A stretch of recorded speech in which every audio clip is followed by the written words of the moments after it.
Bismillahirrahmanirrahim. Assalamualaikum warahmatullahi wabarakatuh. Alhamdulillahi rabbil alamin. Assalatu wassalamu ala asyrafil anbiya'i wal mursalin wa ala alihi wa sahbihi wa man tabi'ahum bi ihsanin ila yaumiddin. Asyhadu an la ilaha illallah wahdahu la syarikalah wa asyhadu anna Muhammadan abduhu wa rasuluh. Allahumma arinal haqqa haqqa warzuqna ittiba'ah wa arinal batila batila warzuqna jatinabah ya rabbana ghfir yassirif ahwahdina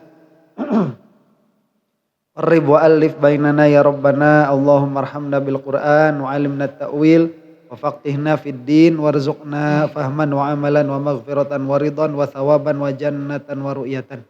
Wa qala Rasulullah sallallahu alaihi wa ala alihi wa sahbihi wa sallam man aradallahu bihi khairan yufaqihu fid din nawaitu ta'aluma wa ta'lim wajtinabal ma'asi fardhan lillahi ta'ala.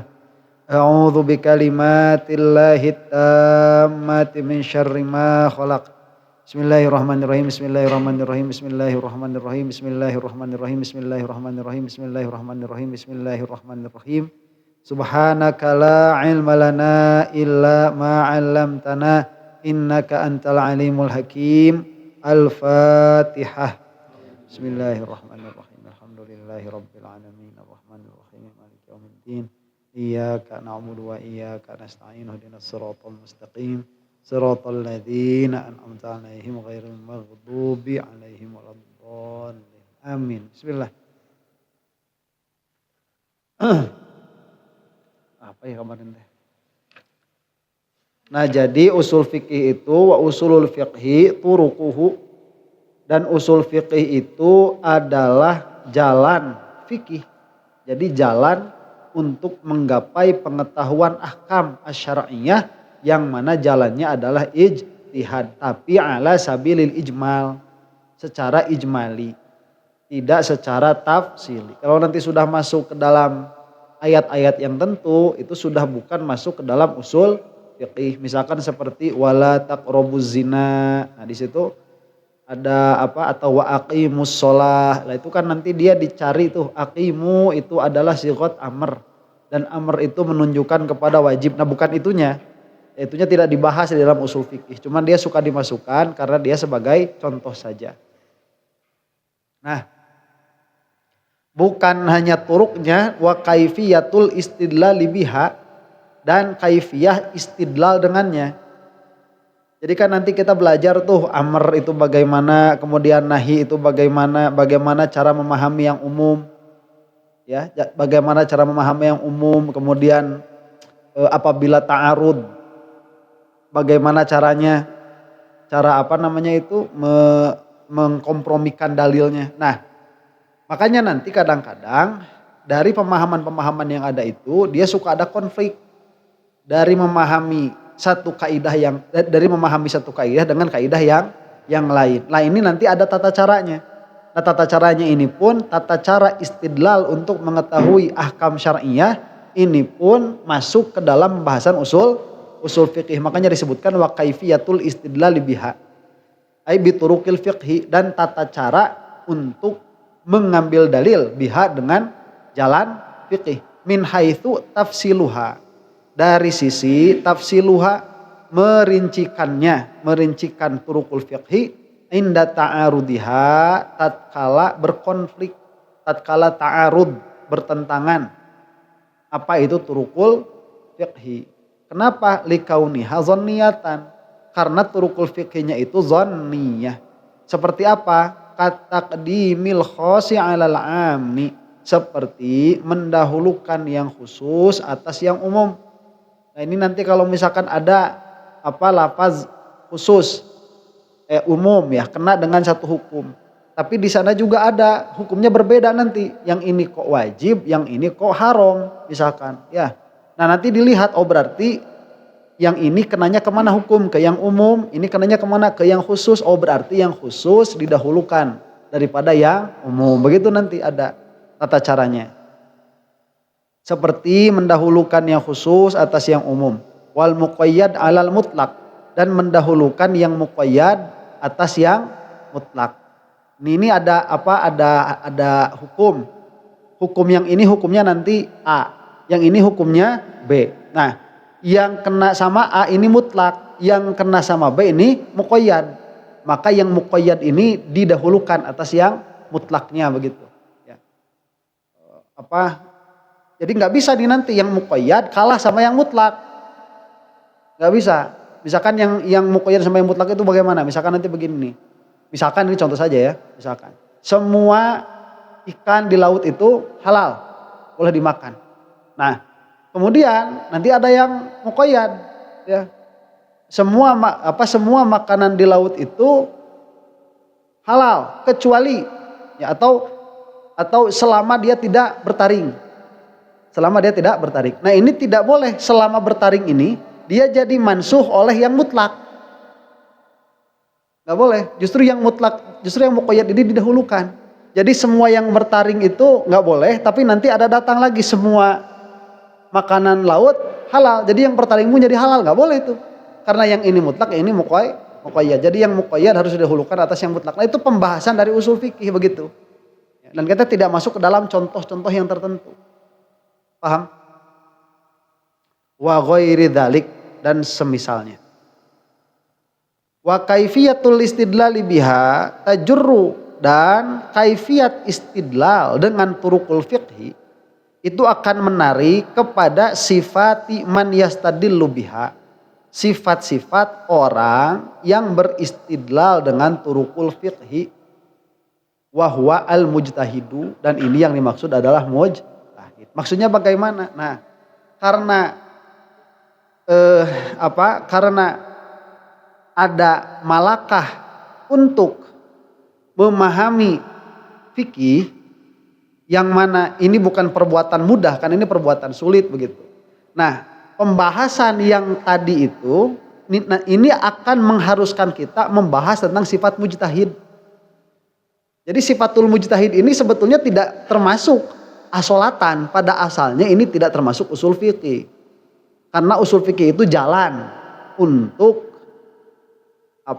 mengetahui thoriqul istidlal, ya, jalan untuk mengambil dalil, untuk mencari hukum, untuk memahami ahkam begitu, untuk mengetahui hukum yang sifatnya zonniyat. Cuman kan ini harus ada ahlinya, harus ada di orang begitu. Nah, makanya bagaimana orang yang cakap untuk istidlal terhadap ahkam syar'iyyah melewati turukul fiqhi ini. Harus ada sifatnya orangnya itu. Nah, sifatnya ini pun akhirnya dibahas di dalam usul fiqih dan dia adalah mujtahid. Makanya di akhir usul fikih kemarin kita membahas mujtahid. Karena tidak semua orang bisa laksanakan gitu. Jadi kita udah tahu, udah paham, belum tentu bisa. Ya. Tahu nggak gimana caranya naik sutet? Tahu lah. Gimana caranya? Tinggal naik. Tinggal naik aja sedikit-sedikit naik. Nyampe sutet udah. Bisa nggak? Belum tentu. Belum tentu bisa. Ya. Kadang mas-masanan aku malah munsiunku ketinggian. Saya itu tahu gimana caranya naik pohon kelapa itu tahu. Nggak susah itu, udah tinggal tangan pegangan ya, terus kaki kan ke depan gitu. Tinggal naik dikit-dikit kan. Gampang nggak? Caranya gampang. Caranya gampang. Apa semua orang bisa? Ya enggak. Kamu tuh tahu cara, belum tentu bisa. Tahu cara belum tentu bisa. Ini gimana caranya? Oh gitu ya caranya. Pas praktek nggak bisa. Itu di dalam hal-hal kecil, apalagi di dalam hal ijtihad kayak gini. Kita udah tahu nanti caranya gimana, belum tentu bisa. Ini ada perkataan sedikit dari Syekh Said Fodah, itu penting ya. Untuk membahas sifatul mujtahid yang di bawah nih. Wa yadkhulu aidan fi ilmil usuli al-bahtsu fi sifatil mufti wal muqallid. Dan masuk pula di dalam ilmu usulil fiqhi al-bahtsu fi sifatil mufti wal muqallid. Membahas sifat-sifat mufti dan muqallid. Kenapa ini termasuk? Li'annal insana idza arafa ma huwa mauqi'uhu wa ma hiya martabatuhu fid din fa innahu ba'da dzalika ya'rifu ala sabilil qat'i ma hiya wazifatuhu.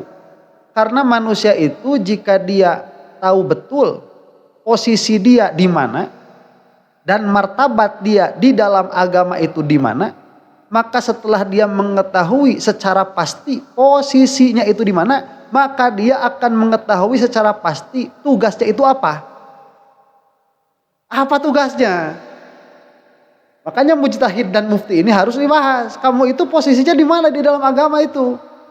Ya kalau posisinya kayak kita gini kan, tugas kita apa? Ya ngaji gitu udah, bukan ijtihad. Ya. Tugas saya ini baca kitab, tugas kamu itu dengerin. Itu udah tahu posisi, kalau udah tahu posisinya di mana, dia bakal tahu tugasnya apa. Begitu. Bisa baca kitab gak? Nggak bisa. Berarti tugasnya apa? Dengerin yang bisa gitu. Yang bisa baca kitab. Waalaikumsalam. Ingat gak semua yang dibaca? Enggak. Berarti udah jangan ijtihad. Ya. Ya gerak sedikit-sedikit aja udah baca gitu, simpen dikit, baca, simpen dikit. Kemudian fa innahu ba'da dzalika, nah wazifatuhu allati yajibu ayyu addiyaha, yang mana wajib dia itu untuk menunaikannya, untuk melaksanakannya. Itu bukan yuhibbu tapi yajibu, allati yajibu ayyu addiyaha. Fal muqallidu la yatatawalu ilal adillati syar'iyyati, maka muqallid itu jangan memperpanjang di dalam apa? Di dalam mencari-cari dalil syar'i, wala yastakhifu biha mudda'iyan annahu yajuzu lahul ijtihad, dan jangan sampai menghinakan kepada dalil syar'i dengan cara bahwa dia itu mengaku bahwa dia boleh berijtihad. Kamu itu kalau posisinya muqallid tapi malah cari-cari dalil syar'iyat, ini tahlilan dalilnya apa? Ini menghormat guru dalilnya apa? Ini kunut dalilnya apa? Padahal kamu itu muqallid, kamu itu sudah menghinakan agama. Karena kamu bukan mujtahid, bukan ahlinya untuk bertanya seperti itu. Wa kadzalika man malaka rutbatal ijtihadi. Dan demikian pula orang yang memiliki derajat sampai martabat ijtihad. Fa innahu yaltazimu ayyu addiya haqqaha, dia pun harus wajib untuk menunaikan hak rutbatul ijtihad. Sebagaimana muqallid harus menunaikan tugasnya sebagai muqallid, yaitu bertanya, mujtahid pun harus menunaikan tugasnya sebagai mujtahid, yaitu apa? Berfatwa, menjawab pertanyaan. Jangan kamu udah mujtahid tapi kalah nanya sama orang lain, itu pun menghinakan martabat yang sudah Allah berikan, yang ada pada kamu begitu. Kalau kamu mujtahid, fa innahu yaltazimu ayyu addiya haqqaha fil ijtihadi wal bahthi wan nazaril khalisi fi sabili ma'rifatil hukmi syar'iyyi fi haqqil ibadi. Maka wajiblah atasnya untuk apa? Untuk menunaikan haknya martabatul ijtihad di dalam ijtihad, dan membahas dan berpikir, yang mana berpikirnya itu murni, jangan terpengaruh oleh hasil ijtihad orang lain. Fi sabili ma'rifatil hukmi syar'i, di dalam apa? Jalan ma'rifat, mengetahui hukum syar'i, fi haqqil ibad, mengenai hamba-hamba itu. Nah, waqad bahatha ba'dul ulama'i fi annahu hal yadkhulun nazaru fi sifatil mufti ayil mujtahid wal muqallid fi mabahith ilmil usul aula. Dan sebagian ulama ini pernah berdebat dulu, apakah ya memikirkan sifat mufti yaitu mujtahid dan sifat muqallid, pembahasannya itu fi mabahith ilmil usul aula, apakah itu termasuk pembahasan ilmu usul atau tidak. Nah, ini ulama ada berbeda pendapat. Ada yang memasukkan ini ke dalam pembahasan usul fiqih, ada yang tidak memasukkan ini ke dalam pembahasan usul fiqih. Faqala al-ba'du innahu la yadkhulu. Maka sebagian ulama berkata, kalau pembahasan mujtahid mah mufti sama mustafti itu mah enggak usah dibahas, bukan masuk usulul fiqhi. Wat tahqiqu annahu yadkhulu fihi. Tapi yang tahqiq, kata Syekh Said Fodah, pembahasan mengenai mufti dan mustafti ini masuk ke dalam pembahasan usul fiqhi. Li'anna hadza sabilun ila ma'rifatil hukmi syar'i. Kenapa demikian? Karena ini merupakan jalan, maksudnya ini itu mengetahui sifat mufti dan mustafti. Ini adalah jalan untuk mengetahui hukum syariat bin nisbati lil muqallid, sebagai nisbah kepada muqallid. Jadi muqallid ini kalau mau tahu kalau mau tahu hukum syariat, caranya gimana? Dia harus kenal mana yang mujtahid, mana yang tidak. Itu adapun mengetahui kepada hukum itu tugasnya si mujtahid. Adapun kita tugasnya sebagai muqallid harus tahu mana yang mujtahid, mana yang bukan tuh. Ya, nah ya betul gitu nanti. Biar kita itu nggak salah bertanya, biar kita itu nggak malah nanya sama orang bodoh kayak si Salafi Wahabi. Ya, nanya sama orang-orang yang tolol, malah nanya sama si Firanda, nanya sama si siapa itu Khalid Basalamah, ya sama si Jawas udah mati itu, ya udah nggak bisa ditanya lagi. Malah nanya sama orang-orang kayak gitu, itu tolol karena mereka itu tidak mengetahui apa. Nah, sifatul mujtahid. Makanya asal orang itu ngomong aja di depan jenggotnya panjang pakai peci, terus ngomong ini bid'ah itu bid'ah. Terus ngomong ini nggak ada dalilnya, itu nggak ada dalilnya, diikutin aja. Padahal bukan nggak ada dalilnya, dia nggak tahu istinbatul ahkam. Kemudian mana tadi? Li'anna hadza sabirun ila ma'rifatil hukm syar'i bin nisbati lil muqallid idza arafa man huwal mufti. Apabila dia tahu siapa mufti itu. Wa bin nisbati lil mujtahidi idza arafa annahu hassala sifatil mu'tabarat. Innahu hassala sifatil mu'tabarata allati tuahhiluhu li anna li ayyasira mujtahidan. Nah, kalau buat mujtahid, apa fungsinya mengetahui sifat mufti dan mustafti itu?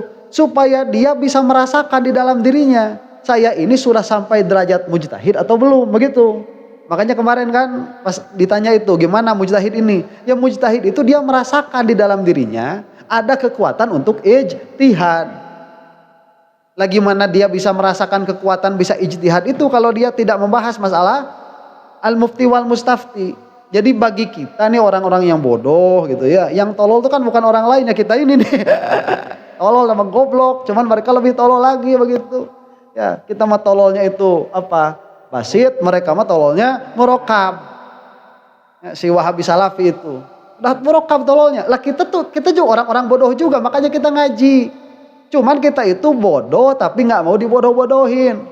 Ya, orang mah jelema belegu, jelema bodoh, ngan alim dibodoh gitu ya, nggak mau dibodoh-bodohin kita itu. Lah gimana supaya kita itu nggak dibodoh-bodohin orang? Kita tahu sifatnya orang yang nggak bodoh. Di mana itu adanya nanti? Adanya di usul fikih bab mengenal apa? Mengenal sifat-sifat mujtahid. Nah,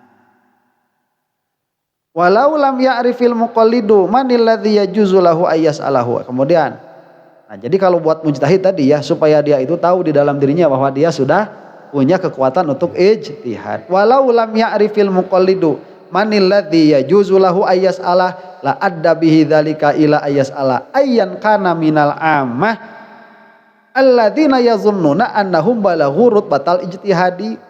Dan apabila muqallid itu ya, dia tidak mengetahui apa sifat-sifat mujtahid, maka bisa jadi si muqallid itu malah bertanya kepada orang yang tidak boleh ditanya. Maka dia akan bertanya mana saja orang awam, alladzina yazunnuna annahum balaghu rutbatal ijtihad, yang mana orang awam ini punya halusinasi dia itu sudah sampai derajat ijtihad. Asal dia bisa ngomong nyalah-nyalahin Imam Syafi'i salah, Imam Malik salah, semua imam yang 4 disalahin. Ya, nah itu udah begonya bego minta ampun itu. Yang asal nyalah-nyalahin imam aja diikutin. Padahal dia tidak sampai derajat ijtihad, tidak sampai derajat mujtahid. Akhirnya dia akan bertanya kepada siapa saja yang dia mau. Nah, annahum balagu wa au ayyas alal mubtadi'ata minal ladzina yukhalifunal ummata fil ahkamil fiqhiyati. Atau malah lebih parah lagi, mereka akan bertanya kepada ahli bid'ah. Kayak si itu tadi si Khalid Basalamah sama kayak si Firanda itu ahlul bid'ah yang bilang Allah di aras, malah ditanya, malah dijadikan mufti, malah dijadikan tempat bertanya. Udah tahu dia teh mujasimah. Ya, yang mana akidahnya itu mirip sama Nasrani, mirip sama Yahudi.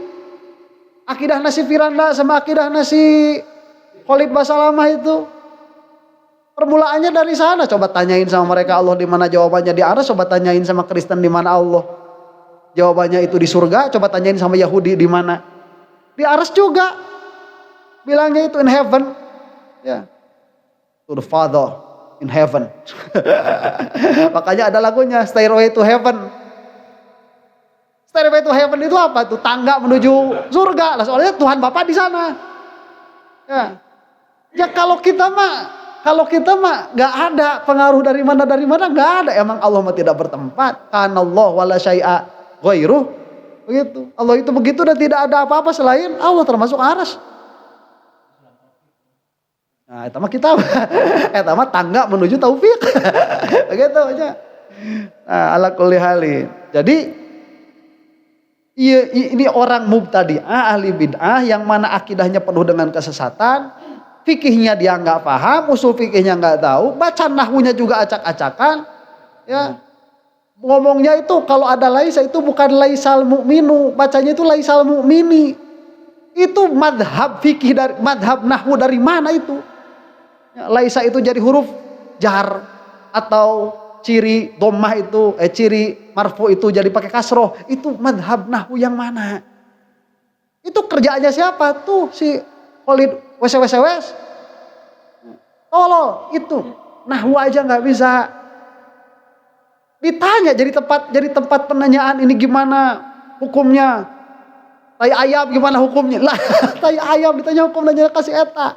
Sama dia menanya jurumiah juga nggak bisa jawab. Orang yang nggak bisa jawab jurumiah itu gimana bisa naik ke paham fikih? Nggak bakal bisa. Itu mubtadi'ah tuh udah orang-orang kayak gitu. Kamu nggak tahu ciri orang-orang cerdas, kamu nggak tahu ciri orang-orang yang layak untuk ditanya atau tidak, maka kamu akan terjerumus masuk sama dajjal kecil itu. Ya, naudzubillahi min dzalik. Nah, wa yadda'i kullun minhumul ijtihada. Dan semua itu mereka kan apa? Semua itu mereka mengaku mujtahid. Makanya lihat si Salafi itu, pas saya Ustadz Du, ya Ustadz Du itu nggak sama jawabannya itu. Ya, ini orang-orang sama punya itikad Allah di aras, tatkala ditanya bab fikih, jawabannya beda, padahal gurunya sama, Bin Baz, Utsaimin kesananya itu. Sama, jawabannya beda. Kenapa? Karena mereka masing-masingnya sudah mengaku sebagai mujtahid. Saya bisa mengambil dalil sendiri daripada Quran dan hadis. Ini Qurannya, ini hadisnya. Lah si Firanda sama si Khalid waktu lihat Quran sama hadis kesimpulannya beda. Ya apa? Kenapa kok bisa seperti itu? Karena mereka mengaku masing-masingnya sebagai mujtahid. Coba tanya Buya Yahya, sama tanya Ustadz Abdul Somad, sama tanya Angga Sugi Pragina, bab yang membatalkan sholat. Tapi tanyanya bab Syafi'i, bakal sama. Jawabannya sama, nggak bakalan beda. Ya cuman kalau misalkan nanti beda, pasti bukan Syafi'iyah mengambil qaulnya, ataupun kalau beda bukan yang mu'tamad. Kita tahu dari mana pengambilannya. Ini bukan yang mu'tamad, ini yang mu'tamad, ini bukan Syafi'iyah, tahu. Begitu. Nggak bakalan ada beda. Karena kita mah emang ngikut sama mujtahid, bukan merasa mujtahid. Nah, ayyusalliya, yang mana mereka itu merasa masing-masingnya sampai kepada derajat ijtihad, wa huwa lam yasil ba'du ila martabatin yastati'u biha ayyusalliya sholatan sohihatan. Padahal di dalam kenyataannya jangankan jadi mujtahid, bisa sholat sah aja gak bisa tuh. Si Khalid wes itu sama si Firanda Ad-Dirja itu gak bisa sholat sah aja gak bisa. Coba tanya itu, kamu itu sholat dari madhab mana? Pasti jawabannya sholat dari Rasulullah. Itu jawabannya itu. Makanya dilihat dari madhab itu gak ada yang benar. Dilihat sama Syafi'i gak benar. Dilihat sama Hambali ya gak benar juga. Dilihat dari Hanafi ya gak betul juga. Dilihat dari Maliki, enggak juga. Jadi Maliki bukan, Syafi'i bukan, Hambali bukan, Hanafi bukan. Yang mana mereka berempat itu mujtahid mengatakannya sholat kayak gini enggak ada. Kenapa? Karena dia bilang ini sholatnya Rasulullah. Nanti Rasulullah ada, sama dicarikan juga. Ari kamu tahu dari mana sholat saya kayak gitu? Tahu dari mana kamu itu sholat saya kayak gitu? Wong kamu itu istinbatul ahkam aja nggak bisa. Ngebedain apa mutlak sama muqayyad aja nggak bisa. Ngebedain ilat aja. Ilat itu kan harus ada apa kemarin? Harus ada yang namanya istiqra. Harus istiqra dulu sifatnya apa. Di antara sifat ini nanti mana yang jadi ilat. Yang paling bisa jadi ilat mana? Wahabi itu nggak punya skill untuk berbuat seperti itu. Makanya malah ditanya akhir zaman jadi mufti-mufti besar. Yang mana kalau zaman dulu jangankan jadi mufti, pertanyaan zaman sekarang itu kerjaannya tiap sholat pasti dicepret. Pasti dipukul tiap sholat itu kerjaannya. Kenapa? Karena sholatnya nggak sah sama gurunya gitu. Kamu sholatnya kumaha sih? Sholat kok gini, cepret. Jadi jangankan sampai derajat ijtihad. Sholat sah pun dia nggak sampai. Begitu. Kama nusyahiduhu fi zamanina hadza, sebagaimana kita menyaksi pada zaman kita sekarang.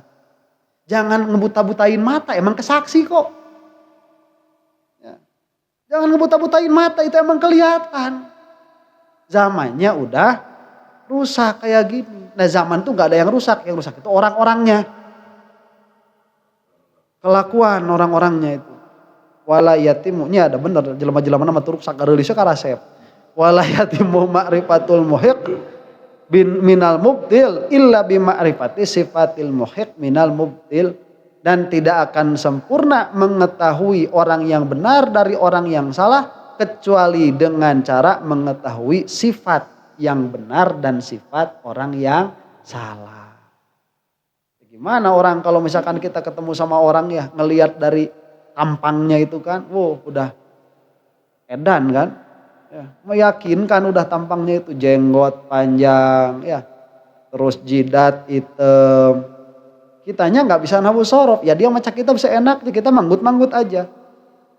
Kitanya nggak tahu apa istinbatul ahkam, dia istinbat ahkam seenaknya ya kita manggut-manggut aja.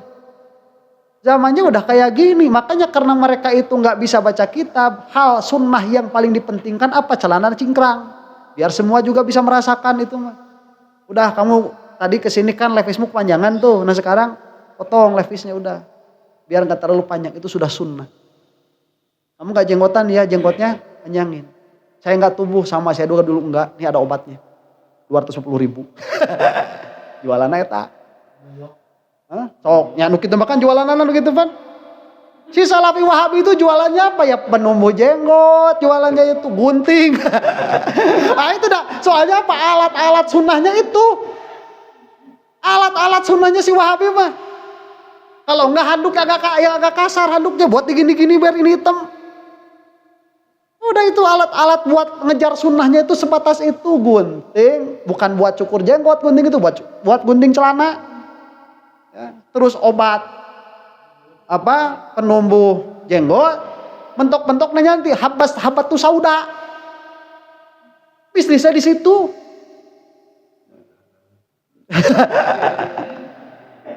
Kita makan pengedar apa aja. Oh, mana teh? Pan ijtihad, pan mujtahid.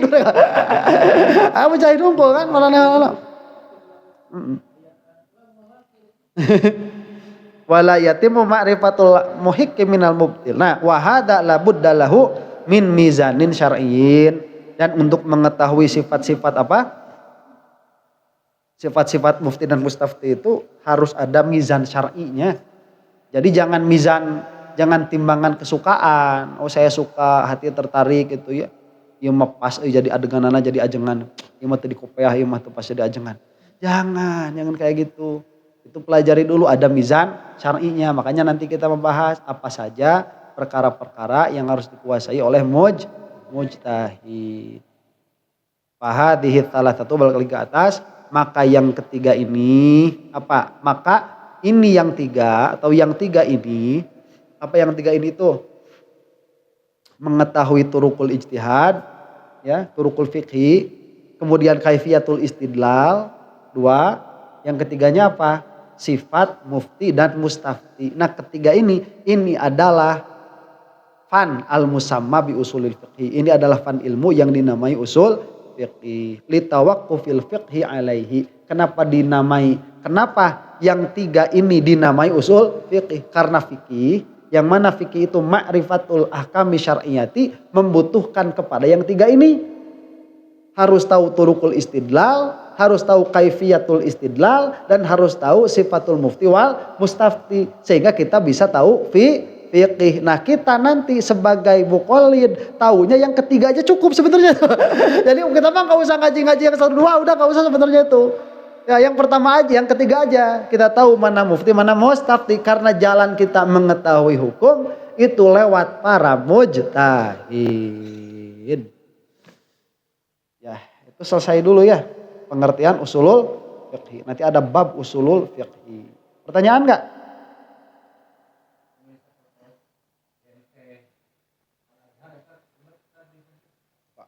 Jadi mutlak nggak masuk. Jadi saya al-azhar udah nggak ada. Udah nggak ada. Udah nggak ada.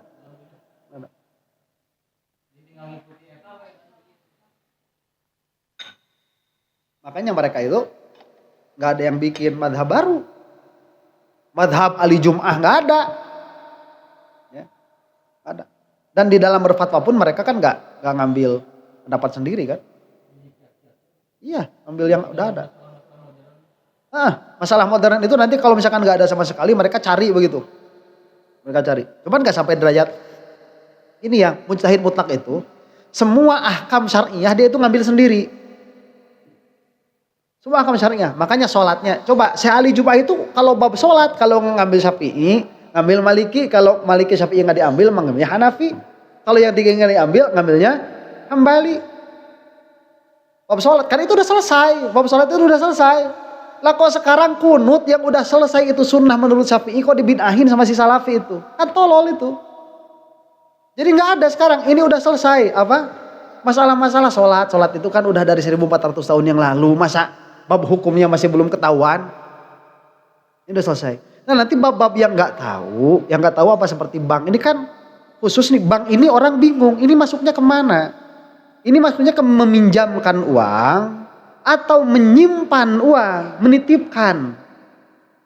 Kalau meminjamkan kan biasanya kita mau ngambil nggak bisa. Masa minjemin uang kita bisa ngambil kapan aja? Ya kan? Coba nih kalau misalkan saya pinjam uang, ya misalkan Mang Asep nambut artos. Mangga cek Mang Asep seberapa 1 juta. Ngasih Mang Asep 1 juta. Baru 5 menit udah habis lagi. Udah habis lagi. Bisa gak kayak gitu? Ya gak bisa. Namanya juga minjem atau butuh. Lah ke bank itu kamu transfer bisa langsung ambil. Itu minjemin apa nyimpen? Nah kalau nyimpen ada lebihnya. Sedekah beren. Oh, ayo. Kalau itu nyimpen ada lebihnya sedekah dong. Tapi kalau minjemin ada lebihnya apa itu? Nah, kalau masuk akad, kalau nggak masuk akad, makanya ini bab susah. Untuk menghukumi bank itu bab susah. Yang bisanya ya orang-orang yang cerdas-cerdas seperti itu, seperti Ali Jum'ah itu yang bisa menghukuminya. Karena wakinya ini agak pusing dia, ikhtilat, bercampur wakinya itu. Nanti ada deposito, kalau deposito mirip sama minjemin. Tapi minjemin ini apa? Apakah meminjamkan itu apakah dia i'aroh atau dia itu qardun atau dia itu masuknya apa? Wakalah. Kalau wakalah itu kan begini. Mang Asep nih. Ini saya ada uang nih 500.000 tolong usahakan. Sama saya diusahain terus nanti ada lebihnya, dikasih lebihnya. Itu riba bukan kayak gitu? Bukan, itu wakalah. Nah terus deposito ini masuknya yang mana? Ya makanya, ini guru gembul tolol juga. Bilang bank syariah lebih haram daripada bank konvensional. Tolol, dia itu ahli syariat. Bukan ngaji usul fikih, enggak, pesantren, enggak. Udah jadi mufti, bego tuh. Ya, yang gembul tuh bukan cuma perutnya aja, udah itu apa mulutnya nggak bisa dijaga tuh. Dajjal juga itu. Aku kowe aing. Ya, bego. Ya. Maksudnya, jadi kalau misalkan dia itu udah masuk hal-hal yang faktual, itu kadang-kadang ikhtilat di situ banyak perkara.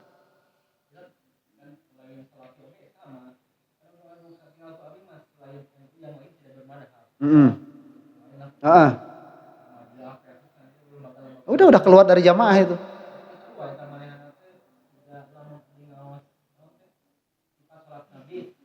Heeh.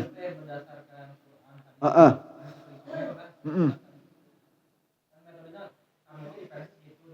Iya. Nah, mereka itu udah keluar dari jamaah. Sudah keluar, maksud keluar dari jamaah itu apa? Orang yang tidak bermadhab atau kelompok yang tidak bermadhab itu sudah tidak bisa dianggap ahlus sunnah wal jamaah, itu nggak bisa dianggap seperti itu, nggak bisa. Karena kalau misalkan dari segi fikihnya sudah seperti itu, kamu nanti lihat tauhidnya pun acak-acakan, tauhidnya pun mereka nggak punya usul juga. Coba tanya tauhidnya Muhammadiyah, tauhidnya Persis, tauhidnya Khuruj itu apa? Bingung juga mereka itu mau kemana ini. Nanti seragam nggak? Enggak lah, sekarang di NU aja juga udah kayak gitu, sama aja. Cuman kalau kita melihat dari usul ya, orang-orang NU itu masih berusul begitu. Cuman kan nanti masalahnya di bawahnya ini. Cuman secara organisasi ini masih pakai Ahlus Sunnah wal Jamaah, itu dijadikan ada ART. Yang di organisasi yang lain itu nggak jadi ada ART. Lah makanya kalau misalkan jadinya nggak ada usul ya wajar karena emang nggak dijaga begitu. Kalau di NU itu dijaga. Nah, cuman orang-orangnya satu-satunya gimana? Ya kalau udah masuk afrodnya satu orangnya anggota NU ya sama aja, yang nggak ngaji ya nggak ngaji begitu. Cuman kalau secara usul kita masih dipakai. Kalau orang-orang yang di luar Nahdlatul Ulama yang populernya begitu ya, kalau yang nggak populer saya nggak tahu. Yang populernya itu mereka udah nggak bermadhab. Secara metodologi berpikir mereka sudah keluar dari Ahlus Sunnah wal Jamaah. Bukan secara ikhwah. Kalau secara ikhwah, secara pertemanan ya anggap Ahlus Sunnah wal Jamaah ya nggak apa-apa. Cuman kalau secara metodologi itu nggak bisa. Dipertanggungjawabkan secara ilmiah itu udah nggak bisa. Masuk Ahlus Sunnah wal Jamaah udah nggak bisa. Karena nanti yang paling awal itu pasti ditanya usulnya gimana begitu. Kayak usul fikih gini, ini kan usul fikih yang naklif siapa? Kan Syekh Junaid, Syekh Al-Juwaini kan? Al-Imam Al-Juwaini. Coba Muhammadiyah itu kitab usul fikihnya mana? Kalau kitab usul fikihnya itu nanti ngambilnya Syafi'iyah juga, ya terus kenapa usulnya Syafi'iyah terus ke bawahnya jadi nggak bermadhab? Masa mau dibilang tolol juga? Bego. Gitu. Ya. Iyalah, secara apa? Secara metodologi udah nggak bisa. Dibilang Ahlus Sunnah wal Jamaah. Ada pertarusan? Saya. Sebetulnya Allahu a'lam bishawab.